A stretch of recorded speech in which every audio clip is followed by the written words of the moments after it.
సృష్టి యావత్తును సృజించిన దేవుడు ఆయన మానవులను కూడా సృజించాడు. కాబట్టి సృష్టికర్త అయ్యున్న దేవుడు మనుష్యులకు ఆయన తండ్రి అయ్యున్నాడు అని వాక్యం చెబుతా ఉంది. తండ్రి. కాబట్టి సృష్టికర్త అయ్యున్న దేవుడు మనుషులకు తండ్రి అయ్యున్నాడు. He's a father. అయితే మనం ఈరోజు దేవుని యొక్క తండ్రి మనస్సు ఎటువంటిదో మనం ఆలోచన చేసే ప్రయత్నాన్ని చేస్తాం. The father heart of God. తండ్రి అయిన దేవుని యొక్క, రాసుకోండి, అందరూ రాసుకోవాలి. పాఠం యొక్క హెడ్డింగ్ ఏమిటంటే దేవుని యొక్క తండ్రి మనస్సు. The father heart of God. దేవుడు రాజుగా ఉన్నాడు. దేవుడు కదా, దేవుడు రాజు అనొచ్చా? దేవుడు ప్రభువుగా ఉన్నాడు, అధిపతిగా ఉన్నాడు, సైన్యములకు అధిపతియగు యెహోవాగా ఉన్నాడు. ఆయన మహా గొప్ప శక్తిమంతుడు, మహాభీకరుడు, గంభీరుడు. ఇంత గొప్ప దేవుడు మనుషులకు ఆయన తండ్రిగా ఉన్నాడు. He is a father to humanity అనే ఆలోచన చాలా ఆశ్చర్యానికి గురి చేస్తూ ఉంటుంది. మీకు నచ్చిన ముఖ్యమంత్రి పేరు చెప్పండి. ఓరి నాయన, వీళ్ళందరూ వైఎస్ఆర్ పార్టీలాగా ఉన్నారు.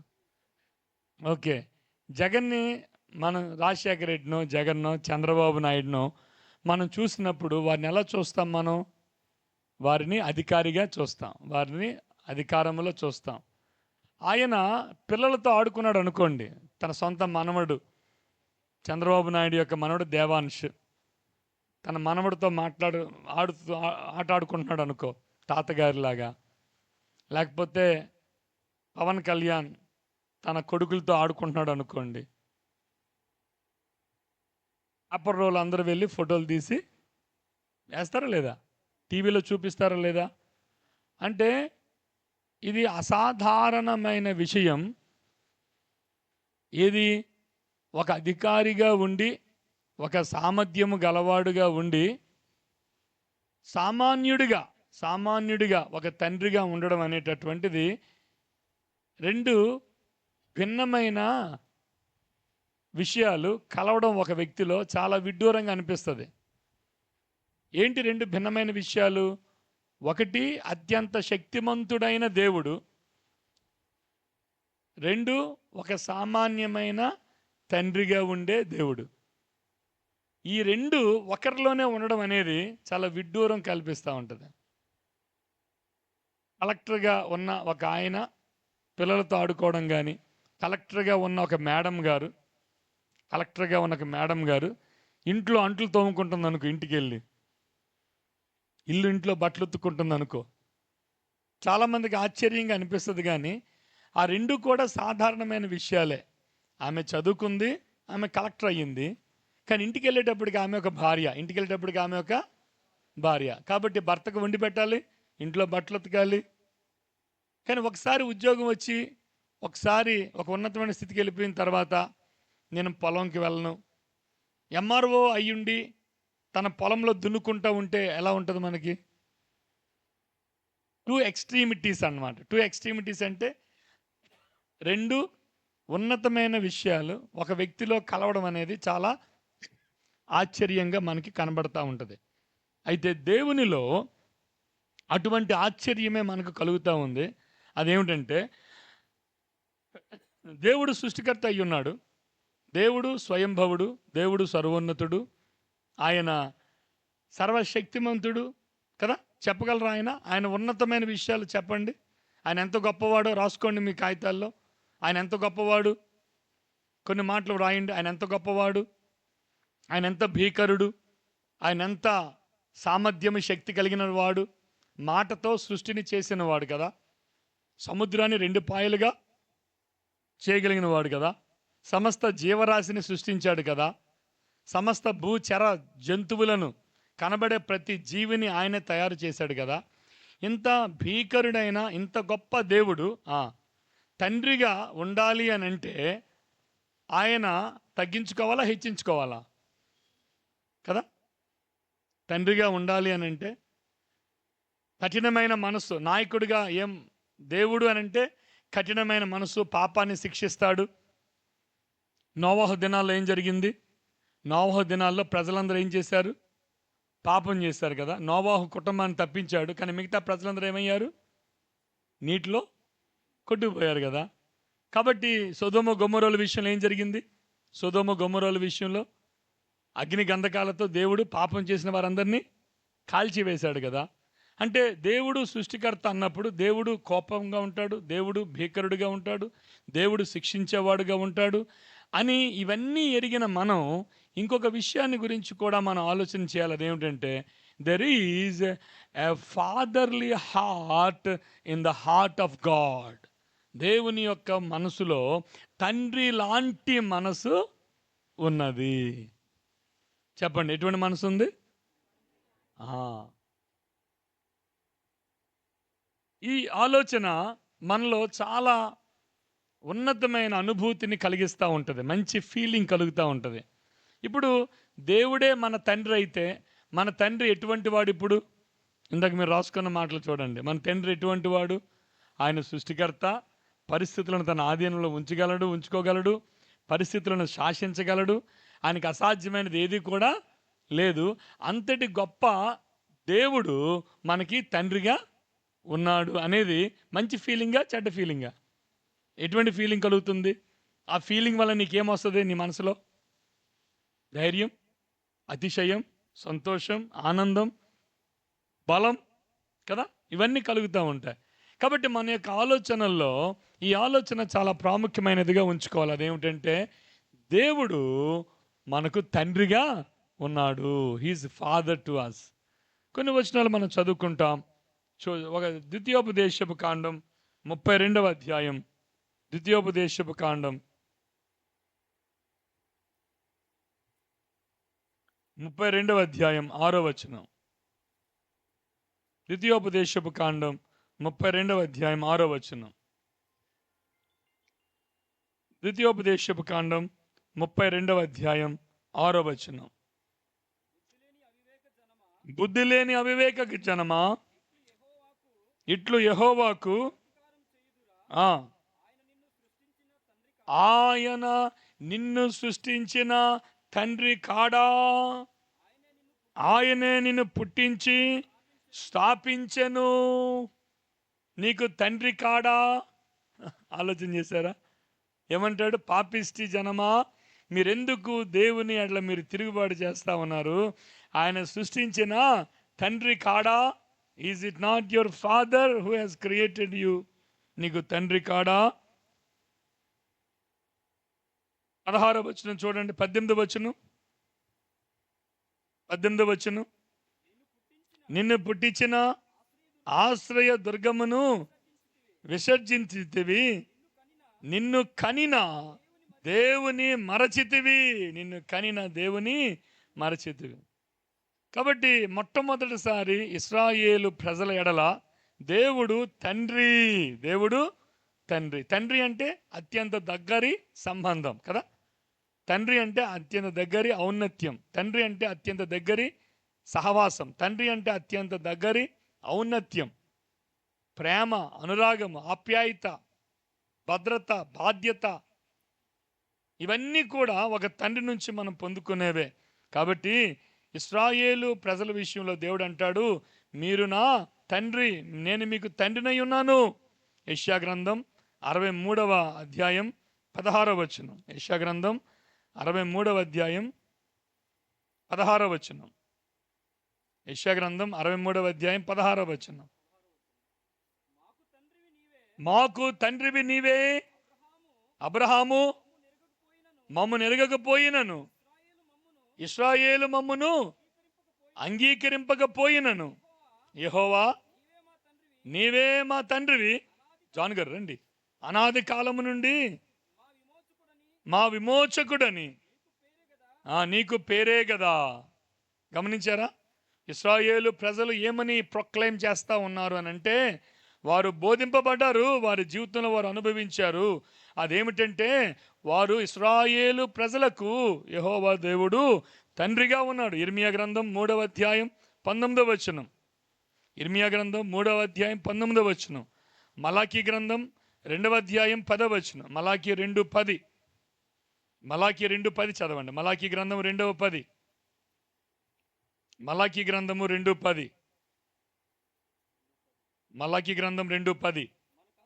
మనకందరికి తండ్రి ఒక్కడే కాదా? ఒక్క దేవుడే మనల్ని సృష్టింపలేదా?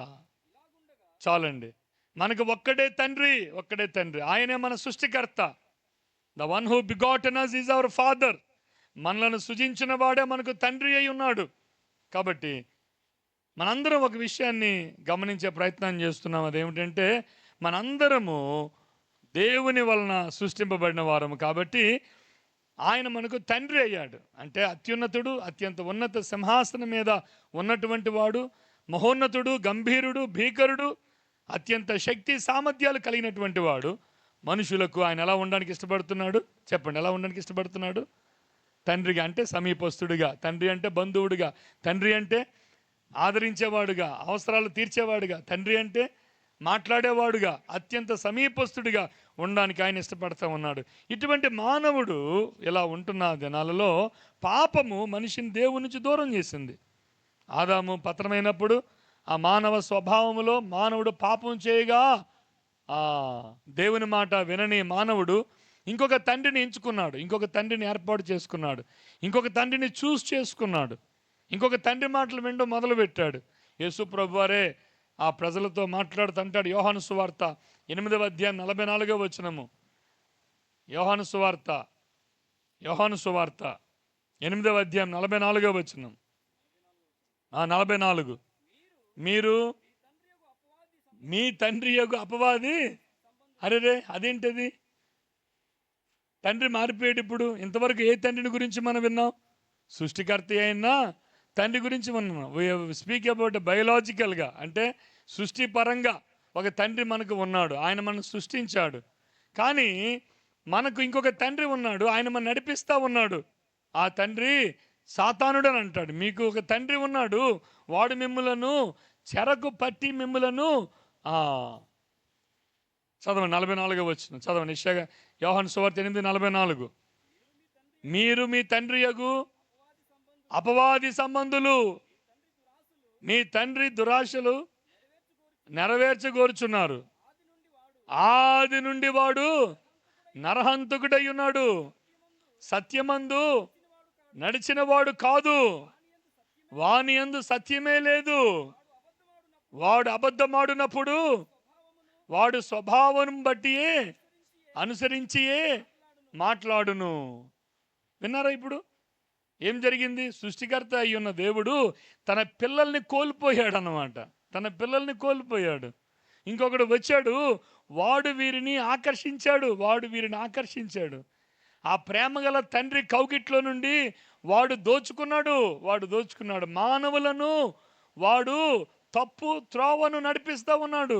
అందుకని యేసు ప్రభు వారు పరిసయ్యుల శాస్త్రుల్ని ఆయన దూషిస్తూ ఆయనను వారిని ఖండిస్తూ అంటాడు, సర్ప సంతానమా అని మాట్లాడతాడు కదా. సర్ప సంతానమా? మానవుడు సృష్టికర్త అయిన దేవుణ్ణి తండ్రిగా విడిచిపెట్టి ఈ లోక సంబంధి అయిన సాతానుని తండ్రిగా వారు వెంబడిస్తూ ఉన్నారు. ఇక్కడ మన ఒక విషయాన్ని మనం గమనిస్తూ ఉన్నాం. సృష్టికర్త అయి ఉన్న దేవుణ్ణి తండ్రిగా కలిగి ఉండక వారు అంటే ఆ తండ్రిని వెంబడించకుండా, తండ్రి ఆజ్ఞలకు లోబడకుండా, ఆ తండ్రి చెప్పినట్లుగా వారు చేయకుండా వారు ఇహలోకమందున్న సాతాను చెప్పు చేతలోకి వెళ్ళి ఆ తండ్రి ఆధీనంలోనికి వారు వెళ్ళారు. ఎంత విచారం కదా. It's breaking the heart of the father, the real father. మీ ఇంట్లో, మీ ఊర్లో మీకు ఒక తండ్రి ఉన్నాడు. వినండి చాలా జాగ్రత్తగా. మిమ్మల్ని పెంచిన తండ్రి ఉన్నాడు. కానీ ఇంకొక చిన్నాన్న కూడా ఉన్నాడు ఊర్లో. మీరు మీ సొంత నాన్న మాట వినకుండా మీ చిన్నాన్న మాట విన్నారనుకోండి, మీ నాన్నకి ఎలా ఉంటుంది కదా. That's what happened. అదే జరిగింది ఇప్పుడు. అంటే పరలోకమందున్న దేవుణ్ణి తండ్రిగా విడిచిపెట్టి లోకములో ఆకర్షించేటటువంటి ఆ తండ్రి, లోకములో ఒక తండ్రి ఉన్నాడు, తండ్రి లాంటి వాడిగా ఉన్నాడు, కానీ వాడు మోసం చేసే తండ్రి, వాడు మోసం చేసే తండ్రి, నష్టాన్ని కోరుకునే తండ్రి, మిమ్మలను నన్ను ఇబ్బంది పెట్టే తండ్రి, తన ఆలోచనలతో మనల్ని ప్రభావితం చేసి మనల్ని నిత్య నాశనానికి తీసుకుని వెళ్ళే తండ్రిగా వాడు ఉన్నాడు. అందుకని యేసుక్రీస్తు ప్రభువారు వినండి, ఈ లోకానికి ఆయన కుమారుడిగా వచ్చాడు. వినాలి చాలా జాగ్రత్తగా, ఇక్కడ ఈ ట్రాన్సిషన్ వినాలి. యేసుక్రీస్తు ప్రభువారు, మనం కుమారత్వాన్ని కోల్పోయాం, మనం తండ్రిని కోల్పోయిన అనాథులైపోయాం కదా. నిజమైన తండ్రిని కోల్పోయిన అనాథులు, we become orphaned losing the heavenly father. పరలోకమందున్న తండ్రిని కోల్పోయి లోకము అనాథ అయిపోయింది. అందుకనే వారికి తండ్రి లేడు, కష్టం వస్తే ఏడవడానికి తండ్రి లేడు, నీతి మార్గంలో నడిపించే తండ్రి లేడు వారికి. ఈ లోకానికి తండ్రి లేడు, ఈ లోకానికి తండ్రి లేడు. సృష్టికర్త అయ్యున్న దేవుడు ఉన్నాడు, కానీ ఆ సృష్టికర్త అయ్యున్న దేవుణ్ణి వారు తండ్రిగా భావించటం లేదు. కాబట్టి వారు దేవునికి దూరం అయిపోయారు. ఈ లోకమంతా ఆదాములో తండ్రిని కోల్పోయింది. ఆ మాట రాసుకోండి. ఈ లోకమంతా ఆదాములో ఎవరిని కోల్పోయారు? తండ్రిని కోల్పోయాడు. కాబట్టి లోకము అనాథ అయింది. The world became orphaned. లోకము అనాథ అయిపోయింది. లోకానికి ఆదరించే తండ్రి లేడు, నీతి మార్గాన్ని చూపించే తండ్రి లేడు. భ్రష్టత్వాన్ని, దుష్టత్వాన్ని, అవిధేయతను, అక్రమాన్ని బోధించే తండ్రి ఉన్నాడు, కానీ నీతిని, ప్రేమను, సత్యాన్ని బోధించే తండ్రి లేడు. యోహాను సువార్త 8వ అధ్యాయం 44వ వచనంలో ఉన్న ఆ సాతానుడు తండ్రిగా ఎలాగ ఉండి మనుషులను మభ్యపెడుతున్నాడో, మనుషులను పాడు చేస్తూ ఉన్నాడు. అంటే సాతానుడు పాడు చేసే తండ్రిగా ఉన్నాడు. వాడు తండ్రే, కానీ వాడు పాడు చేస్తూ ఉన్నాడు. ప్రియులారా, ఇటువంటి తండ్రిని కోల్పోయిన అనాథగా ఉన్న లోకానికి, చాలా జాగ్రత్తగా ఈ మాట వినండి, లోకము అనాథ అయిపోయింది, పరలోకమందున్న సృష్టికర్త అయిన తండ్రిని కోల్పోయింది. అటువంటి లోకానికి మరలా తండ్రిని పరిచయం చేయాలి, మళ్ళా తండ్రి లాంటి వాడిని ఇవ్వాలి. తండ్రి లాంటి వాడు కావాలి లోకానికి కదా. తండ్రి ఉండడం మంచి అనుభూతేనా? తండ్రి ఉంటే మన అవసరాలు తీరుస్తాడు, తండ్రి ఉంటే మన అక్కర్లు వింటాడు, తండ్రి ఉంటే మనకు ఆదరణ, తండ్రి ఉంటే మనకు బలం, మన శత్రువుని ఎదుర్కొంటాడు మన తండ్రి ఉంటే మనలను ఆయన కవచంగా ఉంటాడు, ఆయన రెక్కల కింద ఆశ్రయాన్ని ఇస్తాడు. తండ్రి ఉంటే మనకు ఆదరణ, నడిపింపిస్తాడు. తండ్రి ఉంటే శత్రువులను, మోకలను తరిమి కొట్టగలడు తండ్రి. కానీ లోకానికి తండ్రి లేడు. మానవుడు పాపం చేయడం వలన ఆదాములో తండ్రిని కోల్పోయాడు. కాబట్టే ఆ తండ్రిని మరలా తిరిగి పరిచయం చేయడానికి, వినండి, ఆ తండ్రికి మరలా తిరిగి ఒక తండ్రిని పరిచయం చేయడానికి దేవుడే కుమారుడిగా ఈ లోకానికి వచ్చాడు. ప్రభునామానికి మహిమ కలుగును గాక. హల్లెలూయా. పరలోకం అనాథ అయిపోయినటువంటి లోకానికి తండ్రిని పరిచయం చేయడానికి యేసుక్రీస్తు ప్రభువారు లోకానికి పంపించబడ్డారు. ఆయన అందుకనే ఒకే ఒక కుమారుడు దేవుని దగ్గర ఉంటే, ఆ ఒక కుమారుడు లోకమంతటిని సంపాదించి ఆ తండ్రి దగ్గరకు తీసుకొని రావడానికి ఆయన ఈ లోకానికి కుమారుడిగా వచ్చాడు. కాబట్టి కుమారుడు తండ్రి అనే రిలేషన్షిప్ చాలా అద్భుతమైంది.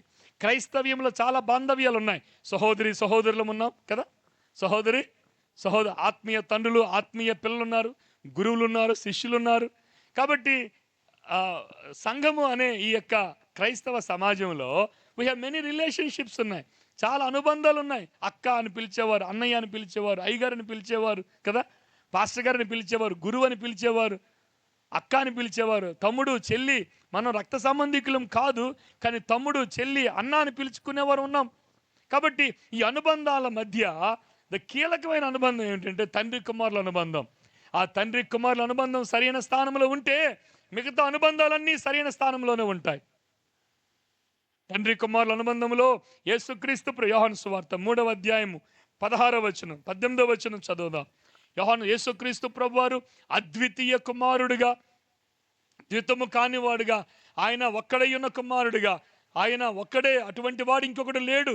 There is no duplicate for Christ is alone, only one God. ఆయన ఒక్కడై ఉన్న కుమారుడు, ఆయన లాంటి వాడు ఇంకొకరు లేరు. యేసుక్రీస్తు ప్రభువారు అద్వితీయ కుమారుడు, ద్వితము కానివాడు. యోహాను సువార్త 3వ అధ్యాయం 16వ వచనం. దేవుడు లోకమును ఎంతో ప్రేమించెను, కాగా ఆయన తన అద్వితీయ కుమారునిగా పుట్టిన వాని యందు విశ్వాసం. ఏ కుమారుడు అండి? అద్వితీయ అందరూ ఈ మాట రాసుకోండి. అద్వితీయ కుమారుడు రాసుకోవాలి అందరూ ఈ మాట. అద్వితీయ కుమారుడు, ఓన్లీ బిగాటెన్ సన్, అద్వితీయ కుమారుడు. అద్వితీయం అని అంటే అర్థం ఏంటి? ఆయన లాంటి వారు ఇంకొకరు లేరు అని అర్థం. ఆయన లాంటి వారు ఇంకొకరు లేరు. ఆయన అద్వితీయ కుమారుడు. వ్యక్తిత్వంలో కానీ, సామర్థ్యతలో కానీ, సారూప్యతలో కానీ, ఆయన సొగసులో కానీ, ఆయన అందంలో కానీ, ఆయన మాటల్లో కానీ, ఆయన ప్రవర్తనలో కానీ ఆయన లాంటి వారు ఇంకొకరు లేరు. ఆయన లాంటి వారు ఇంకొకరు లేరు. There is only one true Jesus. ఒకే ఒక్కడైన యేసు అని ఒక్కడే ఉన్నాడు ప్రియులారా, అద్వితీయ కుమారుడు. 18వ వచనం చూడండి. 18వ వచనం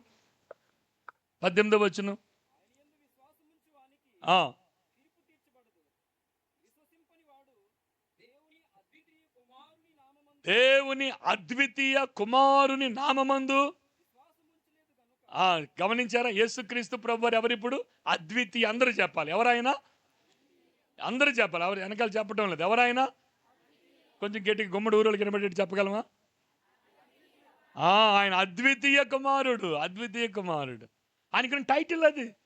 మనం ఎప్పుడు ఆ టైటిల్లోనే భావం ఉంది. అదేమిటంటే ఆయన ఒక్కడే, ఆయన లాంటి వారు ఇంకొకరు లేరు. దెర్ ఇస్ నో డూప్లికేషన్ లేదు. ఆయన ఒక్కడే అద్వితీయ కుమారుడు. మొదటి యోహాను పత్రిక 4వ అధ్యాయం 9వ వచనంలో కూడా మనం చూస్తాం ఆయన అద్వితీయ కుమారుడు. మొదటి యోహాను పత్రిక 4వ అధ్యాయము 9వ వచనం, అద్వితీయ కుమారుడు. అద్వితీయ కుమారుడు. మనము ఆయన ద్వారా జీవించినట్లు దేవుడు తన అద్వితీయ కుమారుని లోకములోనికి పంపెను. చాలండి. అద్వితీయ కుమారుని లోకములోనికి పంపెను. నీకేదైనా ఒక్కటే ఉంటే, మీ ఫ్రెండ్ ఎవరైనా, మీ ఫ్రెండ్స్ ఎవరైనా 2 పెన్నులు ఉంటే ఒకటని అడుగుతారా? ఒక పెన్ను ఉంటే ఒక పెన్ ఇస్తామని అడుగుతారా? మరి దేవుడు ఏం చేశాడు? ఒక్కటే ఉంటే ఒక్కటి ఇచ్చేశాడు. మీరు ఎప్పుడు ఇవ్వగలరు అలాగా? ఒక్కటే ఉంటే ఒక్కటి ఇస్తారా మీరు ఎప్పుడైనా? సరే, ఉదాహరణకి నాకు ఒక టాప్ కాలేజీల్లో, స్కూల్స్లో టాప్స్ ఇచ్చుకుంటారా? బట్టలు ఇచ్చుకుంటారా? ఉతికేసి ఇవ్వండి.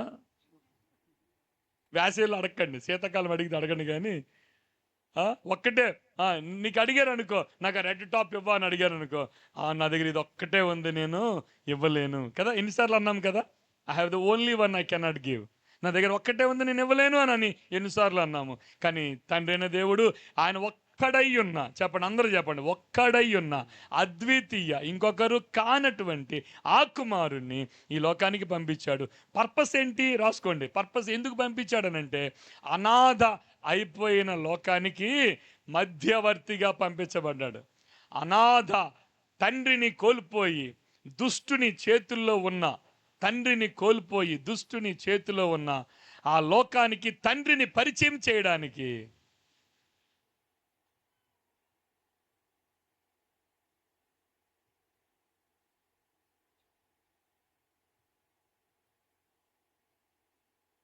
కాబట్టి యేసుక్రీస్తు అద్వితీయ కుమారుని యందు విశ్వాసం ఉంచితే ఏమవుతాం? మొదటి యోహాను 1:12. మొదటి యోహాను 1:12. ఇప్పుడు ఆయన యందు విశ్వాసం ఉంచిన వారు ఏమవుతారు? ఆయన యందు విశ్వాసం ఉంచిన వారు ఏమవుతారు? ఎవరైతే యేసు ప్రభువునందు విశ్వాసం ఉంచి ఆయన అంగీకరిస్తారో వారు ఏమవుతారు? దేవుని పిల్లలు. మొదటి యోహాను సువార్త 1, యోహాను సువార్త 1:12, యోహాను సువార్త 1:12, యోహాను సువార్త 1:12. తనందరూ అంగీకరించిరో అనగా వారందరికీ అనగా తన నామమందు విశ్వాసం ఉంచిన వారికి దేవుని పిల్లలగుటకు ఆయన అధికారం అనుగ్రహించెను. కాబట్టి చూసారా, దేవుడు మనకి ఇప్పుడు ఏం అధికారం ఇస్తా ఉన్నాడు? ఎవరైతే యేసు ప్రభువునందు విశ్వాసం ఉంచారో వారు సాతాను యొక్క చేతిలోంచి విడుదల పొంది ఆ నిత్యుడగు తండ్రికి, అంటే ఇప్పుడు ఏం జరుగుతుందన్నమాట, యేసు ప్రభు నమ్ముకున్న వారి జీవితంలో ఏం జరుగుతుంది? మార్పు జరుగుతుంది. ఏం మార్పు జరుగుతుంది? తండ్రుల మార్పు జరుగుతుంది. చాలా విచిత్రంగా ఉంది కదా ఈ విషయం. మనం ఎప్పుడు ఆలోచన చేశారు ఆ విషయాన్ని? There is an exchange of fatherhood. తండ్రుల మార్పు జరుగుతుంది. నువ్వు సాతాను బంధకాల్లో ఉన్నావు, సాతాను తండ్రిగా సాతానుని వెంబడించావు. కానీ ఇప్పుడు జయముగల దేవుడైనటువంటి వానిని తండ్రిగా వెంబడించడానికి యు చేంజ్ యువర్ ఫాదర్హుడ్. నువ్వు తండ్రి తత్వాన్ని మార్చుకుంటూ ఉన్నావు, తండ్రిని మార్చుకుంటున్నావు. భూప్రపంచం మీద ఇటువంటి మార్పిడి ఎక్కడ జరగదు కదా. భూప్రపంచం మీద ఇక్కడ ఇటువంటి మార్పిడి ఎక్కడ జరగదు. కానీ ఒక తండ్రిని విడిచిపెట్టి ఇంకొక తండ్రి దగ్గరికి నువ్వు ఒక విశ్వాసి, ఒక మానవుడు కనుక చాయిస్ ఏంటి ఇప్పుడు? యేసు ప్రభు నమ్ముకోవాలి అని అంటే యేసు ప్రభుని నమ్ముకునే వారి యొక్క చాయిస్ ఏంటి ఇప్పుడు? To change the leader, to change the father. తండ్రిని మార్చుకోవడమే క్రైస్తవ విశ్వాసిగా చేసేటటువంటి ఒక తీర్మానం అన్నమాట. యేసు ప్రభు నమ్ముకోవడం అంటే అర్థం ఏంటి? యేసు ప్రభు నమ్ముకోవడం అంటే అర్థం ఏంటంటే to change the one who rules me. నన్ను పరిపాలించేవాడిని నేను మార్చుకోవడం, నా మీద ఆధిపత్యం వహించేవాడిని మార్చుకోవడం. అర్థమవుతుందన్నమాట. నా మీద ఆధిపత్యం ఎవరు వహిస్తారో ఆయన్ని మార్చుకోవడం. టు చేంజ్ యువర్ మాస్టర్, నీ ప్రభువుని మార్చుకోవడం. అందుకనే యేసు ప్రభు నమ్ముకునేటప్పుడు ఏమంటాం మనం? ప్రభు అని నోటితో ఒప్పుకోవాలి కదా. రోమిలికి రాసిన పత్రిక 10వ అధ్యాయం 10వ వచనములో యేసు ప్రభువని నీ నోటితో ఒప్పుకోవాలి అన్నమాట మనం చూస్తాం. కాబట్టి ప్రియులారా, యేసుక్రీస్తు ప్రభువారు ఆయన మనకు కుమారుడిగా ఈలోక అద్వితీయ కుమారుడిగా అనుగ్రహింపబడ్డాడు. ఎందుకంటే so that we may have the father of Christ. యేసుక్రీస్తు ప్రభువారి యొక్క తండ్రిని మనము పొందుకొనున్నట్లు. ఇప్పుడు ఎవరి తండ్రిని మనం పొందుకుంటున్నాం? యేసు ప్రభునందు విశ్వాసం ఉంచితే ఎవరి తండ్రి మనకు దొరుకుతున్నాడు? యేసుక్రీస్తు ప్రభువారి యొక్క తండ్రి మనకు తండ్రి అవుతా ఉన్నాడు. కాబట్టి విశ్వసించే వ్యక్తి ఏంటి మార్పు జరిగింది అంటే ఆ వ్యక్తి ఎవరు నడిపించాలో ఆ వ్యక్తుల్ని మనం we choose the leader of our life. మన జీవితానికి ఉన్న ప్రభువుని మార్చుకుంటున్నాం, మన జీవితానికి ఉన్నటువంటి తండ్రిని మార్చుకుంటున్నాం. కాబట్టి యేసు ప్రభు నమ్ముకోవడం అని అంటే మతం మారడం కాదు. యేసు ప్రభు నమ్ముకోవడం అంటే మాట మార్చుకోవడం కాదు. యేసు ప్రభు నమ్ముకోవడం అంటే బట్టలు మార్చుకోవడం కాదు. యేసు ప్రభు నమ్ముకోవడం అంటే నీ ప్రభువుని మార్చుకోవడం, నీ తండ్రిని మార్చుకోవడం. ప్రియులారా, యేసుక్రీస్తు అందుకనే గలతీయులకు రాసిన పత్రిక 4వ అధ్యాయం 6వ వచనం, గలతీయులకు రాసిన పత్రిక 4వ అధ్యాయం 6వ వచనములో మనము దత్తత తీసుకోబడ్డామన్నమాట మనం చూస్తాం. చూడండి, మరియు మీరు కుమారులై ఉన్నందున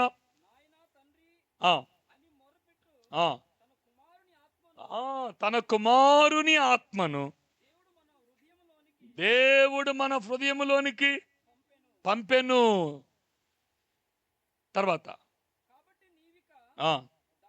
నీవిక దాసుడవు కాదు,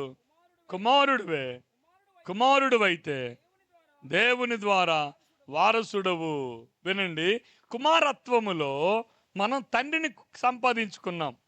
ఇప్పుడు ఆ కుమారాత్మను దేవుడు మనకి, ఒకప్పుడు పాపానికి బానిసలుగా ఉన్నాం, ఇప్పుడు తండ్రి మారినప్పుడు మన స్థితి మారిపోయింది. సాతాను మనకు తండ్రిగా ఉన్నప్పుడు వి వర్ స్లేవ్స్ టు సిన్, మన పాపానికి దాసులముగా ఉన్నాం. కానీ ఇప్పుడు పరలోకమందున్న తండ్రికి మనం కుమారులుగా ఉన్నప్పుడు ఏం జరుగుతూ ఉంది? మనం ఇప్పుడు ఆ కుమారాత్మను పొంది స్వతంత్రులముగా చేయబడ్డాం. గలతీయ 5:1 అంటాడు, స్వతంత్రతను ప్రభు మనకిస్తా ఉన్నాడు. ఆయన మనకు స్వాతంత్రాన్ని ఇచ్చాడు. To be Sons is the freedom of life. జీవితంలో కుమారులుగా ఉండుట అనేది గొప్ప స్వాతంత్రకరమైనటువంటి జీవితం. కాబట్టి యేసుక్రీస్తు ప్రభు నమ్ముకున్న వారికి ఎవరు దొరికారు? ఇప్పుడు చెప్పండి, ఎవరు దొరికారు? తండ్రి ఏ తండ్రి దొరికాడు? పరలోకమందున్న సృష్టికర్త అయిన దేవుడే మనకు తండ్రిగా దొరికాడు. యేసుక్రీస్తు ప్రభు వారు చెప్పిన గొప్ప ఉపమానం ఒకటి ఉంది, గుర్తుందా? లూకా సువార్త 15వ అధ్యాయములో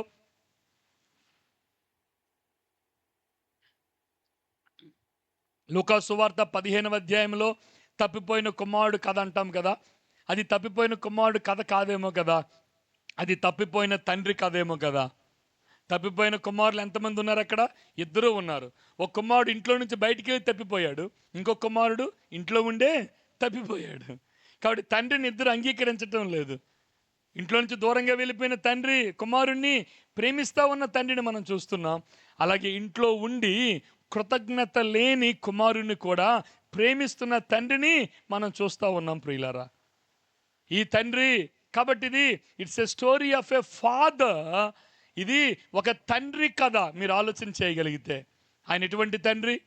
కుమారుణ్ణి ప్రేమించిన తండ్రి కదా, కుమారుడు ఎదురు చూసిన తండ్రి కదా, కుమారుని మెడ మీద పట్టుకు పడి ముద్దు పెట్టిన తండ్రి కదా, కుమారుడు ఎప్పుడు వస్తాడని ఎదురు చూసిన తండ్రి కదా. ఇంట్లో కుమారుడు చిన్న కుమారుణ్ణి పెద్ద కుమారుడు అంగీకరించకపోతే సముదాయించి నాయనా ఆ కుమారుడు ఎంత గొప్పవాడని చెబుతున్న తండ్రిని మనం చూస్తూ ఉన్నాం కదా. పెద్ద కుమారుడు సంతృప్తి లేని జీవితాన్ని జీవిస్తున్నప్పటికీ ఇంట్లో ఉంచుకున్న తండ్రిని మనం చూస్తూ ఉన్నాం కదా. ఈ లోకానికి యేసుక్రీస్తు ప్రభువారు తండ్రిని ఇవ్వడానికి లోకానికి వచ్చాడు కదా. ఎంత గొప్ప విషయం కదా. అనాథ అయిపోయిన లోకానికి ఎవరిని ఇవ్వడానికి వచ్చాడు? యేసు ప్రభువారు తండ్రిని ఇవ్వడానికి వచ్చాడు. అందుకనే ఆయన అద్వితీయ కుమారుడు కదా. ఆయన ఎవరు? అద్వితీయ కుమారుడు. ఆయన జ్యేష్ఠుడయ్యాడు. చూడండి ఆయన గురించిన మాట రోమిలికి రాసిన పత్రిక 8వ అధ్యాయము 29వ వచనములో యేసుక్రీస్తు ప్రభువారి పేరు మారిపోయింది. ఇప్పుడు ఆయన అద్వితీయుడు, ఇప్పుడు ఏమయ్యాడు అని అంటే జ్యేష్ఠుడయ్యాడు. చూడండి యేసుక్రీస్తు ప్రభువారు జ్యేష్ఠుడు. ఎందుకనగా తన కుమారుడు అనేక సహోదరులలో ఆగండి అనేక సహోదరులలో యేసు ప్రభువారు జ్యేష్ఠుడు. ఇందాక అద్వితీయుడు అని రాసుకున్నారు కదా, ఇప్పుడు ఇంకో మాట రాసుకోండి, జ్యేష్ఠుడు. యేసు ప్రభువారు ఎవరు? ఇప్పుడు చెప్పండి, యేసు ప్రభువారు ఎవరు? జ్యేష్ఠుడు. అద్వితీయుడు ఏమయ్యాడు? జ్యేష్ఠుడు అయ్యాడు. అంటే అద్వితీయుడు అంటే ఒక్కడే, అటువంటి వారు ఇంకొకరు లేరు. కానీ ఇప్పుడేమంటాడు? ఆయన అద్వితీయుడు, ఇప్పుడు జ్యేష్ఠుడు అయ్యాడు అని అంటే అనేకులలో ఆయనేమో మొదటివాడు. అనేకులలో is the first among many. ఈ అనేకులు ఎవరు? ఇప్పుడు ఈ అనేక కుమారులు ఎక్కడి నుంచి వచ్చారు? సృష్టిలో ఉన్నది తండ్రికి ఒక్కడే కుమారుడైతే, సృష్టిలో యేసుప్రభు వారు ఒక్కడే అద్వితీయ కుమారుడైతే, ఇప్పుడు అనేక కుమారులు ఎక్కడి నుంచి వచ్చారు ఆ తండ్రికి? ఎవరు తీసుకొచ్చారు ఈ కుమారులందరినీ? యేసు హెబ్రీయులకు రాసిన పత్రిక 2వ అధ్యాయంలో ఆ మాట మనం చూస్తాం. ఆయన అనేకులను కుమారులుగా తెచ్చుచుండగా అనేకులైన వారిని యేసుక్రీస్తు ప్రభువారు కుమారులుగా తీసుకొస్తా ఉన్నాడు. అంటే అనేక మంది అనాథులుగా ఉన్నారు, అనేక మందికి తండ్రి లేడు. కాబట్టి వారందరికీ ఒక తండ్రిని, తన సొంత తండ్రిని వారికి తండ్రిగా ఇచ్చి ఆయన సరసన కుమారులుగా కుమార్తెలుగా నిలబెడుతూ ఆయన మొదటి వరుసలో మొదట ఉన్నాడు. ఆయన సరసన అనేక మంది కుమారులు ఉన్నారు. మరి యేసు ప్రభువు ఇప్పుడు మనకి ఏమవుతారు? ఇప్పుడు యేసు ప్రభువు నీకు నాకు ఏమవుతారు? అని అవుతాడా? అబ్బా బాగా బంధుత్వాలు నీకు తెలిసే. నిజమే, యేసు ప్రభువు మన పెద్దన్నయ్య. He's our big bro. మన పెద్దన్నయ్య. ఆయన మనందరికంటే మొదటివాడుగా తండ్రి అయిన దేవునికి కుమారుడిగా ఉన్నాడు. ఆయన సరసన మనందరము కూడా కుమారులుగా ఉన్నామన్న విషయాన్ని గమనిస్తున్నాం ప్రియులారా. కాబట్టి తండ్రి మన ఎడల ఆయన తండ్రి పాత్రను రక్షించి విశ్వాసం ఉంచిన వారి ఎడల ఆయన తండ్రి మనస్సు, ఆయన తండ్రి మనస్సు, ఆయన తండ్రి యొక్క ఉద్దేశములు, ఆయన తండ్రి యొక్క ఆలోచనలు, మన ఎడల ఆయనకున్న సంకల్పాలు ఎంత గొప్పవో ప్రియులారా. మీరు నేను ఈ విషయమే లోతైన అవగాహన కలిగి నీవుని నా తండ్రిని, ఆ తండ్రిని మనం ప్రేమించాలి, ఆ తండ్రిని గణపరచాలి. ఇర్మియా గ్రంథం 29వ అధ్యాయం ఆ తండ్రికి మన ఎడల ఉన్న తలంపులు 29:11. ఇర్మియా గ్రంథం 29వ అధ్యాయం 11వ వచనం. నేను మిమ్మును గూర్చి ఉద్దేశించిన సంగతులు నేనెరుగు. తండ్రి నీ గురించి ఉద్దేశిస్తూ ఉన్నాడు. ప్రతి విశ్వాసి ఎడల ఆయనకి తండ్రిగా ప్రవర్తిస్తూ ఉన్నాడు. ఒక మాట చెప్పనా, తండ్రిగా ప్రవర్తించిన ఆయన చేసిన మొట్టమొదటి పని ఏంటో తెలుసా? ఈ మాట మీ మనసులో పెట్టుకోండి. తండ్రిగా ఆయన చేసిన మొట్టమొదటి పని ఏమిటంటే నీ పాప భారము కొరకు ఆయన సంపూర్ణ బాధ్యత తీసుకున్నాడు. నువ్వు ఆయన కుమారుడిగా నువ్వు తప్పు చేశావు, ఆయన కుమారుడిగా నుంచి నువ్వు దూరం వెళ్ళిపోయావు, ఆయన కుమారుడిగా ఆయన నామానికి అవమానకరంగా జీవించావు నీవు నేను. ఆయన నుంచి దూరం అయిపోయిన మన కొరకు తండ్రిగా ఆయన చేసిన మొట్టమొదటి పని ఏమిటంటే ఆయన నీ యొక్క నాయక పాప భారము కొరకై ఆయన బాధ్యతను తీసుకున్నాడు. తీసుకుని ఏం చేశాడు? తన కుమారుని లోకానికి పంపించి నీ కొరకు నా కొరకు ఆయన బలి అయిపోయేటట్లుగా చేశాడు. ఆయన నీ యొక్క పాప భారం ఎడల బాధ్యతను తీసుకున్నాడు. ప్రాయశ్చిత్తార్థ బలిగా తన కుమారుడు అర్పింపబడుటకు తండ్రి బాధ్యతను తీసుకుని ఆ కుమారుణ్ణి పంపించాడు.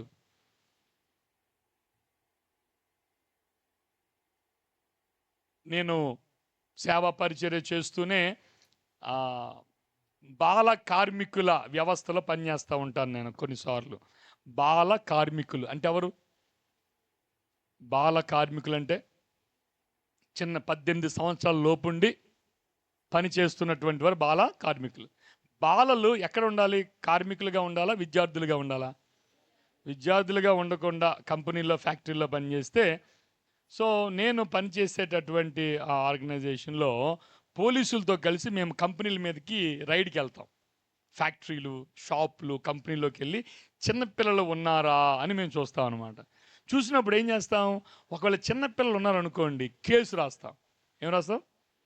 కేసు రాసి ఎవరు ముద్దాయిగా చేస్తాం తెలుసా? కేసు రాసినప్పుడు ఆ పిల్లవాడు తప్పు చేసి మీ దగ్గర జాయిన్ అయినందుకు ఎవరు బాధ్యత వహించాలి? ఇప్పుడు తల్లిదండ్రులు బాధ్యత వహించాలి. తల్లిదండ్రులు కాదు, ఆ కంపెనీ యజమాని, ఆ షాపు యజమాని మీద 5 లక్షల కేసు రాస్తాం. ఆ డబ్బులు గవర్నమెంట్ కొంత ఫైన్ కడతారు, కొంత పిల్లవాడికి అకౌంట్లో వేసి వాడు చదువుకునేటట్లు చేస్తాం. ఉదాహరణకి నువ్వు బైక్ తీసుకొని స్పీడ్గా సీతంపేటలో వెళ్ళిపోతున్న ఒక ముసలాయనికి గుద్దావు. ముసలాయన కాలు చెయ్యి విరిగిపోయి నేల మీద పడిపోయాడు. హాస్పిటల్కి వెళ్ళారు, పోలీస్ కేసు ఏం తగువైంది.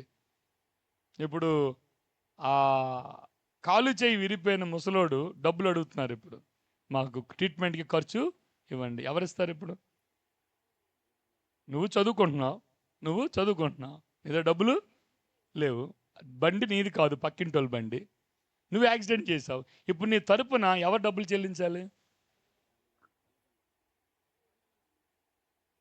పక్కింటోడు ఇంటికి వెళ్తే ఇస్తాడా డబ్బులు? మీ అమ్మ నాన్న? నువ్వు చేసిన తప్పుకి ఎవరి మీద పడింది ఇప్పుడు శిక్ష?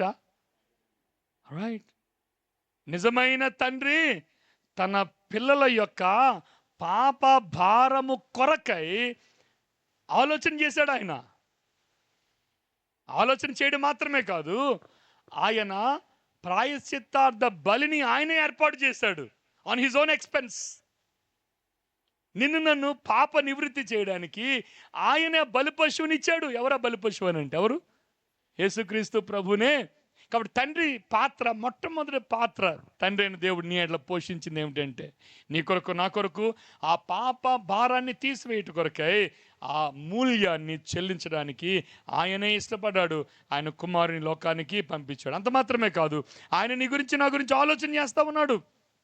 నీ గురించి నా గురించి ఆయన ఆలోచన చేస్తూ ఉన్నాడు. నీ గురించి నా గురించి తలంపులు, విశ్వాసి, నీ గురించి ఆయన ఆలోచన చేస్తూ ఉన్నాడు. నీ గురించి నువ్వు ఆలోచన చేయలేవు, నువ్వు చాలా చిన్నవాడవు, నీకు అనుభవం లేదు, నీవు చాలా రకాలైన విషయాలు నీ ముందున్నాయి, ఏ నిర్ణయం తీసుకోవాలో నీకు తెలియదు. కానీ నీ తండ్రి దగ్గర మంచి ఆలోచనలు ఉన్నాయి. నీ తండ్రి నిన్ను పుట్టించినప్పుడే నీ గురించి ఆలోచన చేశాడు. నీ తండ్రి నీ గురించి ఆలోచన చేస్తూ ఉన్నాడు. అదే ఇర్మియా గ్రంథం 29:11 మనం చూస్తాం.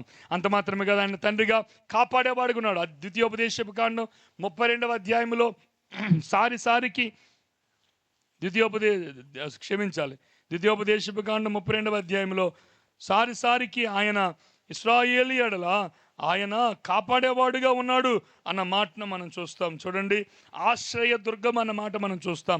4వ వచనం 6వ వచనం మనం ఇందాక చదువుకున్నాం కదా. ద్వితీయోపదేశపు కాండం 32వ అధ్యాయం 6వ వచనంలో నిన్ను సృష్టించిన వాడు నీకు తండ్రి కాడా అన్న మాట మాట్లాడుతూ, అదే సందర్భంగా 4వ వచనంలో చూస్తాం, ఆయన ఆశ్రయ దుర్గముగానున్నాడు. He is the rock. ఆయన ఆశ్రయ దుర్గముగా ఉన్నాడు. 15వ వచనం చూడండి, 15వ వచనం. యెషురును క్రొవ్విన వాడై కాలు జాడించెను, నీవు క్రొవ్వి బలిసి మందుడవైతివి. తన్ను పుట్టించిన దేవుని విడిచెను, తన రక్షణ శైలమును. తన్ను పుట్టించిన తండ్రి ఆ జనాంగానికి ఏమై ఉన్నాడు? రక్షణ శైలము, రాక్ ఆఫ్ హిస్ సాల్వేషన్, రక్షణ శైలము. మరలా 18వ వచనం చూడండి, 18వ వచనం. నిన్ను పుట్టించిన ఆశ్రయ దుర్గమును విసర్జించి నిన్ను పుట్టించిన నీ తండ్రి నీకెవరు? ఆశ్రయ దుర్గము. నిన్ను కనిన దేవుని మరచితివి. ఆశ్రయ దుర్గము, the rock of the rock of that బిగ్యాట్. ఇంకొక మాట మనం చూస్తాం, 30వ వచనం చూడండి. 30వ వచనం, తమ ఆశ్రయ దుర్గము వారిని అమ్మి వేయని ఎడల, యెహోవా వారిని అప్పగింపని ఎడల, ఒకడు ఎట్లు 1000 మందిని తరుమును. మరలా ఇక్కడ ఆయన ఆశ్రయ దుర్గము. కాబట్టి తండ్రి ఎలా ఉన్నాడు? విశ్వాసి ఎడల చెప్పండి. తండ్రి విశ్వాసి ఎడల ఎలా ఉన్నాడు? తండ్రి తన పిల్లల ఎడల ఎలా ఉంటాడు? ఆశ్రయ దుర్గము, కాపాడేవాడుగా. మీరు నేను ఆయన రెక్కల చాటుకు రావాలి ప్రియులారా. ప్రతి ప్రార్థనలో నీవు నేను చెప్పవలసిన మాట ఏమిటంటే, అయ్యా నీవు తండ్రిగా ఉంటుండగా నాయనా నీ యొక్క రెక్కల నీడకు నేను వస్తూ ఉన్నానయ్యా, నీ ఆశ్రయానికి వస్తున్నాం. ఆయన కాపాడే తండ్రి, సంరక్షించే తండ్రి, దయగల తండ్రి, కనికరము చూపించే తండ్రి ప్రియులారా. ఆయన మనకు తండ్రిగా ఉన్నాడు. దేవునికి ఉన్న ఆ తండ్రి మనస్సు నువ్వు అర్థం చేసుకుంటే విశ్వాసి, నువ్వు ఆయనకు నమ్మక ద్రోహిగా ఉండవు. నువ్వు ఆయన్ను తృణీకరించవు. నువ్వు ఆయనకు దూరంగా వెళ్ళిపోలేవు. నీ ఆత్మీయ జీవితంలో ఆయన విడిచిపెట్టకుండా నువ్వు ఉంటావు. ఆయన విడిచిపెట్టవు నువ్వు. ఎందుకంటే నీవు నిజముగా ఆయన తండ్రి, నీకు తండ్రిగా ఉన్నాడు. నీ గురించి ఆలోచిస్తూ ఉన్నాడు. నిన్ను సంరక్షించేవాడుగా ఉన్నాడు. నీ ప్రతి అవసరతను ఆయన ఎరిగినవాడుగా ఉన్నాడు. మత్తయి సువార్త 6వ అధ్యాయం. మత్తయి సువార్త 6వ అధ్యాయం. నువ్వు కలత చెందవు, నువ్వు నిరాశ చెందవు, నువ్వు అదిరిపోవు, జడిసిపోవు. అవసరతలు ఏర్పడినప్పుడు నువ్వు నిశ్చింతగా ఉంటావు. నువ్వు ప్రభు మీద ఆనుకుంటావు, ఆధారపడతావు. ఎందుకంటే నీ తండ్రికి తెలియను.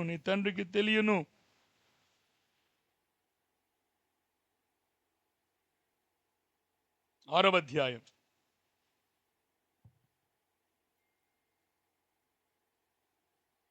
31-32 వచనాలు.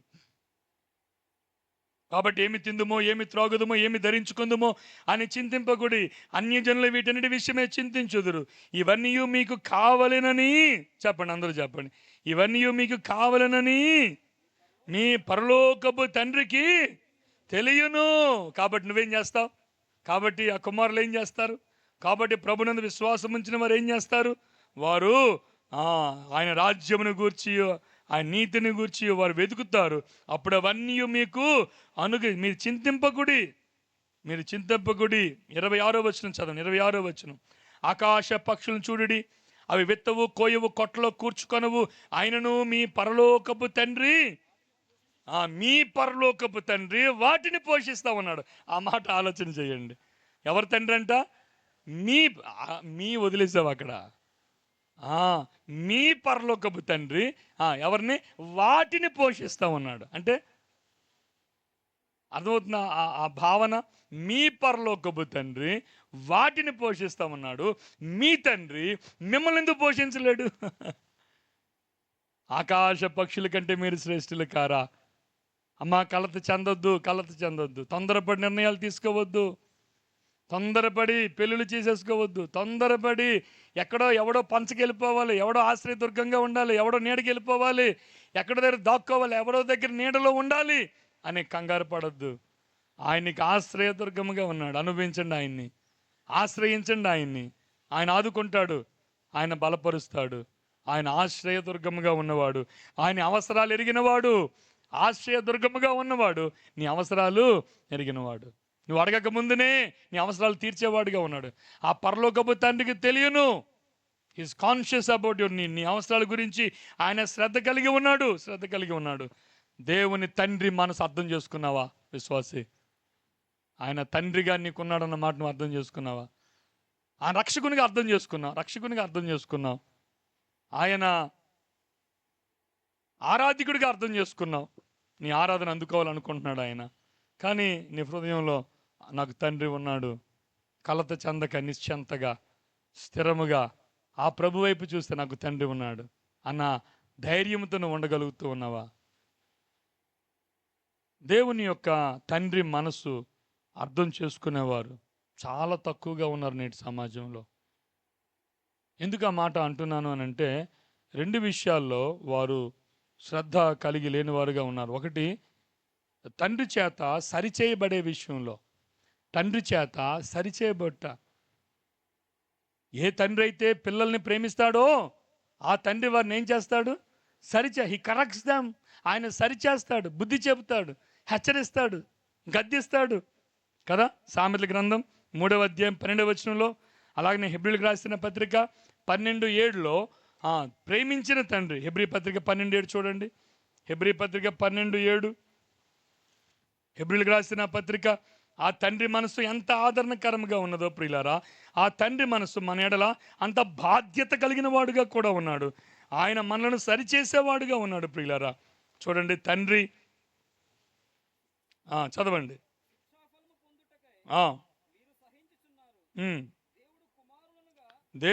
దేవుడు కుమారులనుగా మిమ్మును చూచుచున్నాడు. తండ్రి శిక్షింపని కుమారుడు ఎవడు? తండ్రి శిక్షింపని కుమారుడు. నువ్వు తండ్రి చేత శిక్షింపబడుతున్నావా? సరిచేయబడుతున్నావా? గద్దింపబడుతున్నావా? తండ్రి నిన్ను గద్దిస్తున్నాడా? తండ్రి మనసు ఏమిటంటే పిల్లలను సరిచేసే మనసు. అలా చేయొద్దు, ఇలా చేయొద్దు, అలా కూర్చోవద్దు, అలా నడవద్దు, ఇలా నవ్వద్దు, అలాగే అటువంటి బట్టలు వేయొద్దు. సరిచేసే మనసు. నష్టాన్ని ముందే ఎరిగినవాడు తండ్రి, అనుభవాలు కలిగినవాడు తండ్రి. సరిచేస్తాడు, ఆయన గద్దిస్తాడు. తండ్రి లాంటి మనసు, గద్దించే మనసు ప్రియులారా. ఈరోజు స్థానిక సంఘములో బోధకులు ఉన్నారు, బోధించేవారు ఉన్నారు, కానీ తండ్రులు లేరు. కొరింథీ పత్రిక 2వ పత్రిక 4వ అధ్యాయం అంటాడు, మీకు బోధకులు 10,000 మంది ఉన్నను తండ్రులు లేరు. సరిదిద్దేవారు లేరు, సరిచేసేవారు లేరు, క్రమశిక్షణ చేసేవారు లేరు. బోధించేవారు ఉన్నారు, ప్రసంగాలు అవకాశం ఇస్తే బలలో బదులుగొడ్డు బోధించేవారు ఉన్నారు. కానీ సంఘానికి కావాల్సింది బోధించేవారు కాదు. సంఘానికి ఎవరు కావాలి? తండ్రి మనసు కలిగి తండ్రి లాంటి వారు కావాలి. మీరు ఏదో ఒక సందర్భంలో ఒక పాఠాన్ని వింటారు. ఆ పాఠం ఏంటంటే మెంటరింగ్ గురించి వింటాం. సలహా ఇచ్చేవారు, సహాయం చేసేవారు, ఆలోచన చెప్పేవారు, కలిసి ప్రార్థన చేసేవారు. ఆత్మీయ తండ్రులు స్థానిక సంఘానికి అవసరం. తండ్రి బోధకుడు మాత్రమే కాదు, ఆయన బోధించేవాడు మాత్రమే కాదు, ఆయన తండ్రి లాంటి వాడు. ఆయన గద్దించేవాడు, బుద్ధి చెప్పేవాడు, సరిచేసేవాడు. ప్రియమైన సహోదరి సహోదరులారా, నువ్వు తండ్రి చేత సరిచేయబడుతున్నావా? నీ జీవితాన్ని నీ తండ్రి సరిచేస్తున్నాడా? నీ జీవితాన్ని తండ్రి బాగు చేస్తున్నాడా? నీ జీవితాన్ని తండ్రి క్రమశిక్షణలో పెట్టగలుగుతున్నాడా? నువ్వు తండ్రి స్వరాన్ని వింటున్నావా? నువ్వు తండ్రి స్వరాన్ని వింటున్నావా? ఇంకొక 2 విషయాలు అన్నాను. అందులో ఒకటి, నువ్వు సరిచేయబడుట తండ్రి యొక్క గొప్ప పరిచర్యగా ఉంటే, ఇంకొకటి ఆ తండ్రితో సహవాసం, the fellowship with the father. తండ్రితో సహవాసం. చూడండి, మొదటి యోహాను పత్రిక 1వ అధ్యాయం 3వ వచనంలో అంటాడు, మన సహవాసం అయితే. మొదటి యోహాను పత్రిక 1వ అధ్యాయం 3వ వచనం చదవండి. మాతో కూడా మీకును సహవాసము కలిగినట్లు మీకు తెలియజేస్తున్నాము. మన సహవాసం అయితే తండ్రితో కూడాను ఆయన కుమారుడైన యేసుక్రీస్తుతో కూడాను. చాలండి. మన సహవాసం అయితే తండ్రితో కుమారుల అనుబంధం. దేవుడు మనలను బాబు వినండి, దేవుడు మనల్ని ఎందుకు ఈ యొక్క అనుబంధంలోకి తీసుకొచ్చాడు? ఈ రిలేషన్షిప్లో తీసుకొచ్చాడు ఎందుకు? ఆ సృష్టికర్త అయిన దేవుడు మనకు తండ్రి. ఆ సృష్టికర్త అయిన దేవుడు మనకు తండ్రిగా ఎందుకు అయ్యాడు? మనల్ని ఆయన కుమార్తెలుగా ఎందుకు అంగీకరించాడంటే, so that we may have fellowship with one another. ఒకరితో ఒకరము చెప్పండి, ఏం కలిగి ఉండాలి? అందరూ చెప్పాలి, ఏం కలిగి ఉండాలి? సహవాసంలో ప్రాముఖ్యమైన విషయం ఏంటి? మాటలు. తండ్రితో మాట్లాడారా? తండ్రితో మాటలున్నాయా? మాటలు లేవా? చిన్నపిల్లలు ఉన్నప్పుడు ఆడవాళ్ళందరూ ఏమంటారు? ఇలా పెట్టి మధ్యలో పెట్టి ఇలా అంటారు, జట్టు పీస్ కదా, జట్టు పీస్. నీకు నాకు మాటలు లేవు. దేవునికి నీకు మాటలున్నాయా? ఆయనతో మాట్లాడుతున్నావా? తండ్రి ఏం కోరుకుంటాడు కుమారుడి నుంచి? తండ్రి ఏం కోరుకుంటాడు? ఫెలోషిప్, మాట్లాడడం. అందుకనే యోహాను శిష్యులు యేసు ప్రభు దగ్గరికి వచ్చి, అయ్యా మేమేమైనా ప్రార్థన చేయాలంటే ఏమని చెప్పాడు ఆయన? ప్రభు నేర్పిన ప్రార్థన. ఏం ప్రార్థన అది? పరలోకమందున్న కాల్ మీ ఫాదర్. మొట్టమొదటి మాటే పరలోకమందున్న అతని. ఆ ఒక్క మాట ఎంత నిధి కలిగి ఉందంటే, ఆ ఒక్క మాట ఎంతటి ఔన్నత్యాన్ని కనపరుస్తూ ఉందంటే, పరలోకమందున్న దేవునికి మానవులకి మధ్య గొప్ప అనుబంధాన్ని స్థిరపరచడానికి యేసు ప్రభు వారి లోకానికి కుమారుడిగా వచ్చాడు. నీకు నాకు అర్థమయ్యి ఇంకా అన్వేషించని ఒక మార్గం ఏదైనా ఉందంటే, ఆయన తండ్రి అని మనకు తెలుసు. పరలోకమందున మా తండ్రి అని అనేస్తాం అన్కాన్షియస్గా. అంత స్పృహలో లేకుండానే వాడుకగా పదం వచ్చేస్తూ ఉంటుంది. కానీ ఆయన తండ్రిగా నీ కొరకు ఆలోచన చేస్తూ ఉన్నాడు. తండ్రిగా నిన్ను కాపాడేవాడుగా ఉన్నాడు. తండ్రిగా నీ అవసరాలు తీర్చేవాడుగా ఉన్నాడు. తండ్రిగా నిన్ను సరిచేసేవాడిగా ఉన్నాడు. కాబట్టి ప్రార్థనలు ఏమడగాలి? తండ్రి, నా జీవితాన్ని చూస్తున్నావు కదయ్యా, నన్ను సరిచేయి ప్రభువా. తండ్రి, నన్ను సరిచేయి నాన్న. నాన్న, నాకు బుద్ధి చెప్పయ్యా, నన్ను సరిచేయ్యా.